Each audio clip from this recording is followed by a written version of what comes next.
अस्सलाम वालेकुम क्लास 3 उर्दू के लेक्चर नंबर 1 के साथ मैं आपकी टीचर मिस नाज़नीन आपके साथ हूँ।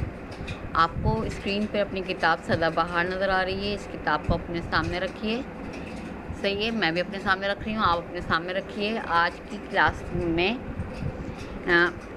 आपको जो है वो मैं आगे काम करवाऊंगी। जो हमने फ़िज़िकल क्लासेस में जो काम कर रहे थे उसके आगे का काम करवाऊंगी। पहले तो मैं आपको बताना चाहती हूँ बेटा कि कोविड-19 की ये तीसरी लहर जो है वो की वजह से आपकी क्लासेस फ़िज़िकल क्लासेस सस्पेंडेड हुई हैं 15 डेज़ के लिए, और इसमें आपकी ऑनलाइन क्लासेस होंगी। और आज आपको ऑनलाइन क्लास का पहला लेक्चर दिया जा रहा है। सही है, तो हम जो है आज से ही क्लास आपकी स्टार्ट कर रहे हैं। और आप लोग अपनी किताब में जो नज़म मैं पढ़ाई थी रोटी कौन खाएगा उसको आप खोलेंगे। और इसके मैंने आपको बेटा 2 सवाल करवाए थे। एक करवाया था कि इस नज़म के शायर का नाम क्या है, और दूसरा आपको करवाया था कि खाला कैसे रोटी बनाती हैं।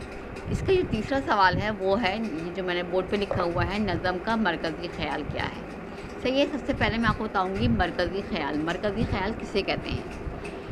मरकज़ी ख़याल जो है वो किसी भी नज़म का वो ख़याल होता है जिसकी बुनियाद पर शायर ने उस नज़म को लिखा होता है। यानी कि वो क्या चाहता है, इस नज़म को लिखने का उसका मकसद क्या है, वो किस मकसद के तहत ये नज़म लिख रहा है कि बच्चों के अंदर कौन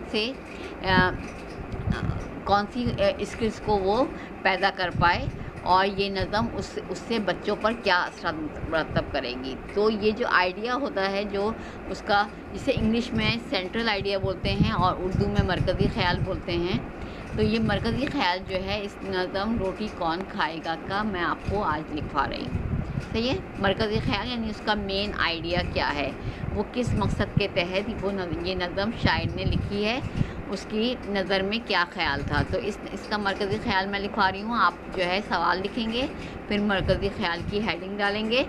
सही है, मरकज़ी ख़याल, और उसके बाद नीचे से लिखेंगे इस नज़म रोटी कौन खाएगा में शायर बच्चों को ये सिखाना चाहते हैं कि काहिल और निकम्मे लोग कभी कामयाब नहीं होते, इसलिए सबको मेहनत करके काम करके खाना चाहिए। सही है, जो लोग जो हैं वो काहिली का मुज़ाहरा करते हैं और आज का काम कल पर डालते हैं, वो कभी कामयाब नहीं होते। और जो काम नहीं करना चाहते हैं अपने निकम्मेपन की वजह से, अपनी काहिली की वजह से जो है काम नहीं करना चाहते, वो कभी आगे नहीं बढ़ पाते, वो हमेशा पीछे रहते हैं और हमेशा परेशान रहते हैं।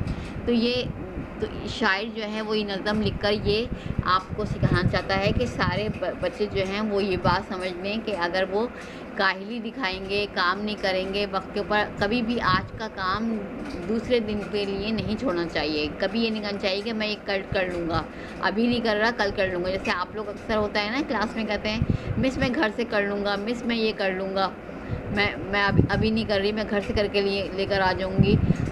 तो ये कभी भी नहीं कहना चाहिए। जितना आपसे उसी वक्त काम हो सकता है आप उस वक्त करें, और अगर दूसरे पीरियड की बेल हो जाती है तो फिर आप उस काम को छोड़ दें। फिर बाद में जब कभी आपको फ्री पीरियड मिले या आप फ्री हों तो बातें करने के बजाय आप अपने जो भी काम आपके रहते हैं, जिस भी सब्जेक्ट के काम रहते हैं उसको आप कर लें। सही है, तो इस नज़म में भी शायर यही बताना चाह रहे हैं कि काहिली और निकम्मेपन को छोड़ देना चाहिए। अगर आप कामयाब होना चाहते हैं, आप चाहते हैं कि आप क्लास में फ़र्स्ट आएँ, आपकी सब तारीफ़ करें, आपकी घर में भी तारीफ़ हो, आपकी स्कूल में भी तारीफ़ हो, आपकी टीचर भी आपकी तारीफ़ करें, तो आपने काहिली को छोड़ देना है और वक्त के ऊपर काम करना है। जो बच्चे वक्त पे काम करते हैं देखें वो सब के सब कामयाब हैं, उनको हमेशा गुड मिलता है, हमेशा उनकी तारीफ़ होती है, उनका काम सबको दिखाया जाता है। तो जो इस नज़म के मरकज़ी ख़याल भी यही है कि आपने जो है अपने काम को वक्त पर और पे कंप्लीट करना है, और उसको जो है अगले दिन पर नहीं छोड़ना कि मैं ये कल कर दूँगा, मैं ये कर लूँगा, या अपने काम को चेक नहीं करवाना, या अपने काम को छुपा लेना, बग़ैर चेक करवाए कॉपी को अपने बैग में रख लेना और काम नहीं लिखना पूरा। ये सारी बातें जो हैं वो बताती हैं जो बच्चे ऐसा करते हैं وہ کتنے کاہل ہیں، کتنے نکمے ہیں، ان کو کوئی کام، ان کے اندر پھرتی نہیں ہے، تیزی نہیں ہے. تو یہ تمام چیزیں جو ہیں ان کو یہ سمجھانے کے لیے یہ بتائی گئی ہے اس نظم میں. تو آپ لوگ جو ہیں اس نظم کو مرکزی خیال سے آپ یہ آج سمجھ لیں کہ اگر آپ کامیاب ہونا چاہتے ہیں تو آپ نے اپنے کام کو وقت پر کمپلیٹ کرنا ہے. اب یہ کام آپ نے اپنی کاپی میں کرنا ہے، نظم کا مرکزی خیال، اور اس کے بعد میں آپ کو آگے کا کام کرواؤں گی. اگلے پیج پر جو ہے ہم آواز الفاظ اس کے لکھواؤں گی اور اس کے الفاظ متضاد لکھواؤں گی. صحیح ہے. اب ہم جو ہے نظم کا صفحہ نمبر 90 کھولیں گے، صفحہ نمبر 90 اور پیج نمبر 90، اور اس کے یہ کام کریں گے ہم. الفاظ، ہم آواز الفاظ لکھیں اور الفاظ کے متضاد لکھیں. صحیح ہے. اب ہم آگے یہ کام کریں گے. اوکے.